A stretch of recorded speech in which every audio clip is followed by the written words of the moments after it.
Hey guys, this is a video for 6.3 and 6.4.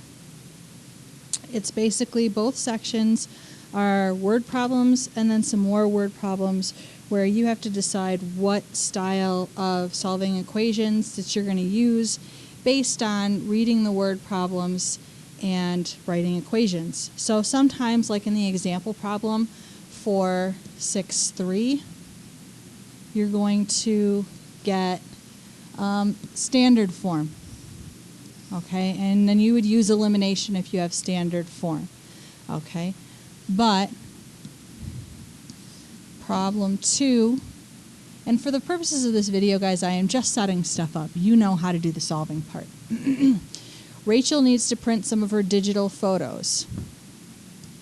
She has to choose between lightning fast photo and snappy shots. Lightning fast photo charges a base fee of $5 plus an additional $2 per photo.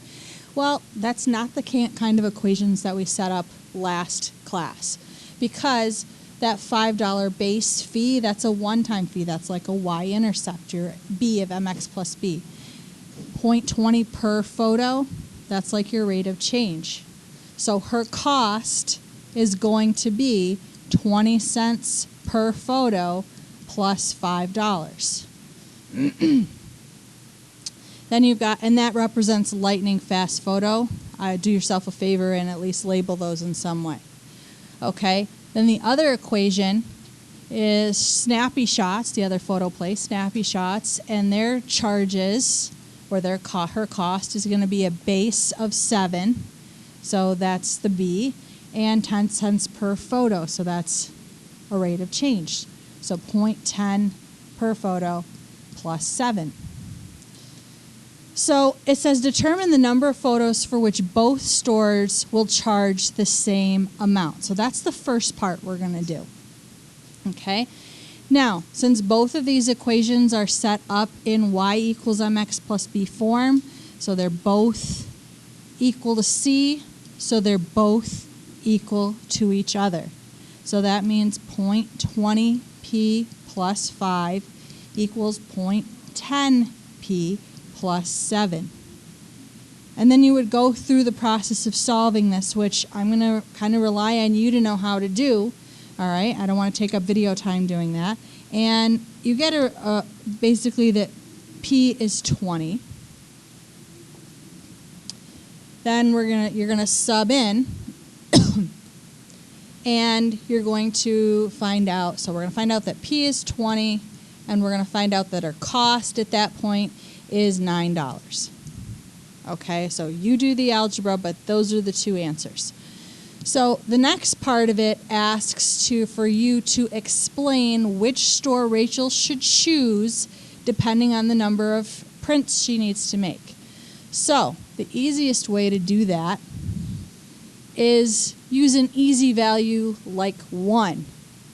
Okay, so basically if there's less than 20, if it's equal to 20, and if it's greater than 20, we're going to write sentences that base around that. Okay, so less than 20 would be like 1 photo. If she has 1 photo printed, okay, then 20 cents times 1, okay, would be 20 cents plus 5. That would be $5.20 at lightning fast photo. If she has 1 photo processed at snappy shots, that's 10 cents for the picture, but she's paying a $7 base fee, so $7.10. So guys, anything less than 20, okay, so if she is doing less than 20 photos, she should go to lightning fast photo. So that's part of it. If it is equal, if her photos are equal to 20, then it doesn't matter. She could go either way.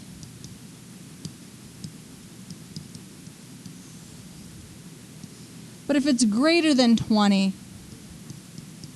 if her photos are more than 20, if she's making more than 20 prints, then she should choose snappy shots. Okay? So my main objectives in my video for today is helping you set up the equations. It's your job to know how to solve them. and then answering the follow-up question. Explain which store Rachel should choose and giving you a strategy. So my strategy is, you know where the break-even point is. That's what you solved for, is that break-even point, where it's not going to matter which one she picks. Oh, why did that do that?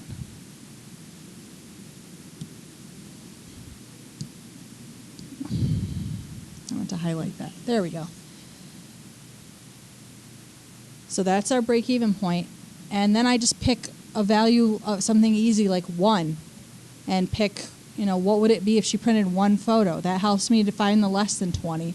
And then the greater than 20 would be just the opposite company. Okay, number 2. No, excuse me. We're still on number 2. We got to scroll up to get number 3. All right, number 3 is tricky because of the wording. It says, Raja is trying to decide which ice cream shop is the better buy. Cold and Creamy Sundaes charges $2.50 per sundae plus an additional 25 cents for each topping. I see per and each for both of those things. So how can they both be a rate of change? Well, let's go to the world of common sense.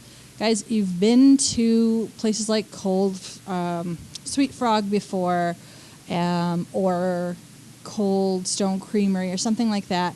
When it says $2.50 per sundae, it's not really a rate of change, because if you think about it, you're only going to go there unless you're really like ice cream. You're only going to get 1 sundae. So that is still the y-intercept or the b.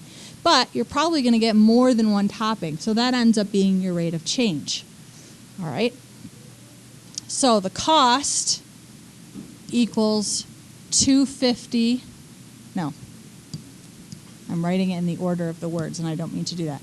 25 cents for each topping plus $2.50 for the sundae, and that is for cold, creamy sundaes.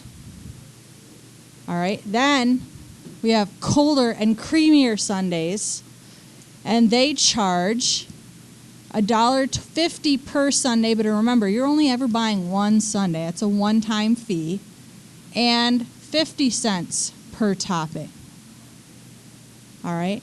So again, that's set up and done the same way as number 2, where you're figuring out where it won't matter, and then going in and subbing in 1 topping. Where's it going to be better if you're just getting 1 topping? And I would also encourage you to make some sort of label or abbreviation. You don't have to write out the words. Cold and Creamy Sundaes, CCS, and colder and creamier sundaes. Just label your equations so you know which equation represents which. Okay?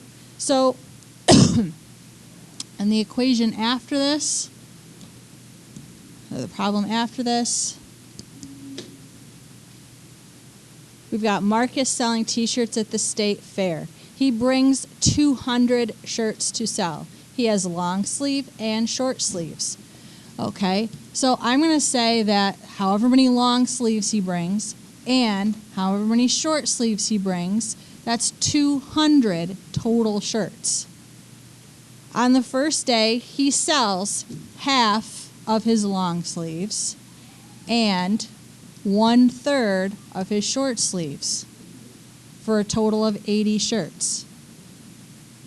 Now remember, when we got into this chapter, we started talking about how decimals and fractions are not always easy to use. Fractions in particular can be kind of a pain. So this fraction right here, this fractional equation right here, least common denominator 6. So half of 6 would be 3, so 3L.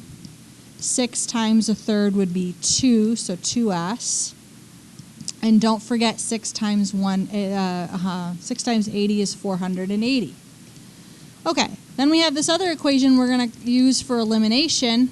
However, just looking at these 2 equations, L plus S equals 200 and 3L plus 2S equals 480, don't have anything I can cancel.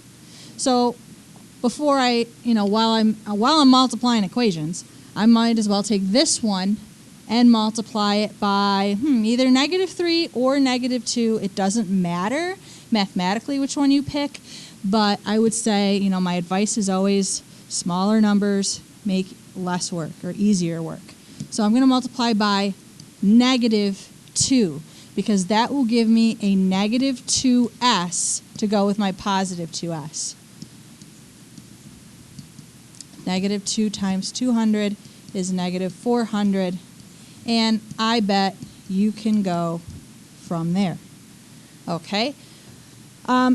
6-4's homework gives you the graphing option, but they don't put any graphs on any of the homework problems. So my advice to you is don't use the graphing option. Either solve algebraically or you're going to solve them all algebraically. Solve by substitution or solve by elimination. Okay? One of those two options. But the problems aren't any higher level of difficulty in 6-4 as they are in 6-3. Okay? Thanks a lot. See you next time.